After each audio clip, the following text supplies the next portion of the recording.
A common experience many people have, especially later in life, is the inability to relax even when things appear stable. There may be no obvious crisis, no immediate threat, and no urgent problem demanding attention. From the outside, life looks calm enough. Internally, however, the body does not respond in the same way. Instead of settling, it remains tense. The mind stays active, alert, and slightly restless. Sitting still feels uncomfortable rather than restorative.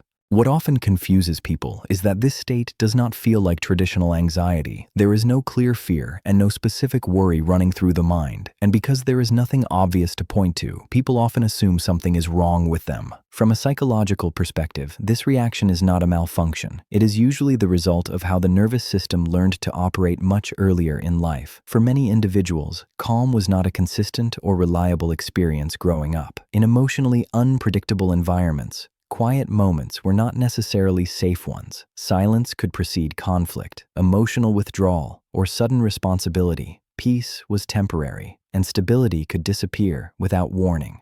In those conditions, the nervous system adapts in a very specific way. It learns that staying alert is safer than relaxing. Paying attention to subtle changes in mood, tone, and atmosphere becomes a form of protection. This adaptation happens automatically, and long before a child can consciously understand what is occurring. In psychology, this pattern is referred to as hypervigilance. It describes a nervous system that remains on guard, not because danger is present, but because danger used to appear unpredictably. Over time, this way of operating becomes the baseline. The body grows accustomed to being active and prepared. Calm, instead of feeling reassuring, begins to feel unfamiliar. And unfamiliarity is interpreted by the nervous system as potential risk. This is why rest can feel uncomfortable. It removes the sense of control that vigilance provides. When there is nothing to monitor or manage, the nervous system does not automatically relax. It becomes uncertain about what it should be doing. In adulthood, this pattern shows up in subtle but persistent ways. People may feel uneasy during quiet moments or struggle to enjoy periods of rest. They may feel most stable when they are busy, productive, or responsible for something. Stillness can feel unproductive, and unproductivity can feel unsafe. Many people interpret these tendencies as personal traits. They describe themselves as driven, disciplined, or incapable of switching off. While these labels are understandable, they often miss the underlying cause. What looks like ambition or restlessness is frequently a regulation strategy that developed in response to early emotional unpredictability.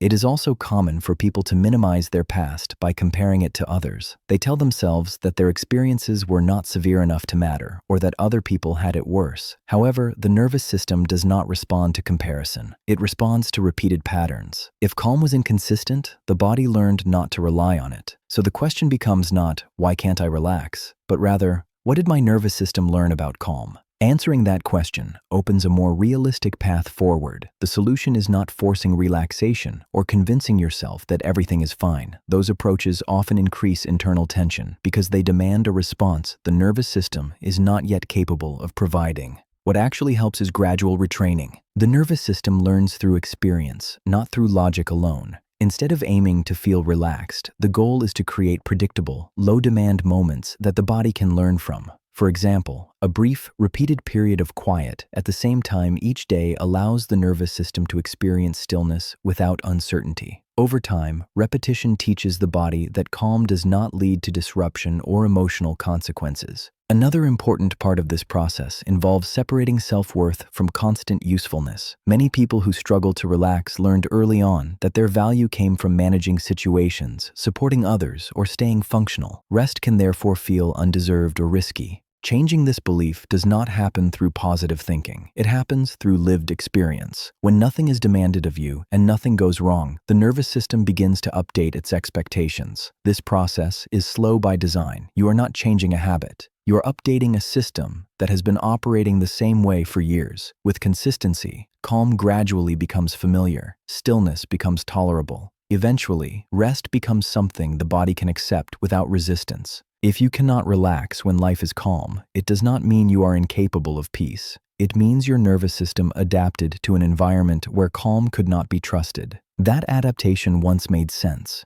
and with time and the right conditions, it can be revised. Not through force and not overnight, but through patience, repetition, and a growing sense of safety that no longer depends on staying alert all the time. One final point is worth mentioning. Many people assume relaxation should feel immediately pleasant, but for a nervous system shaped by unpredictability, calm can initially feel unfamiliar or even uncomfortable. That discomfort does not mean something is going wrong.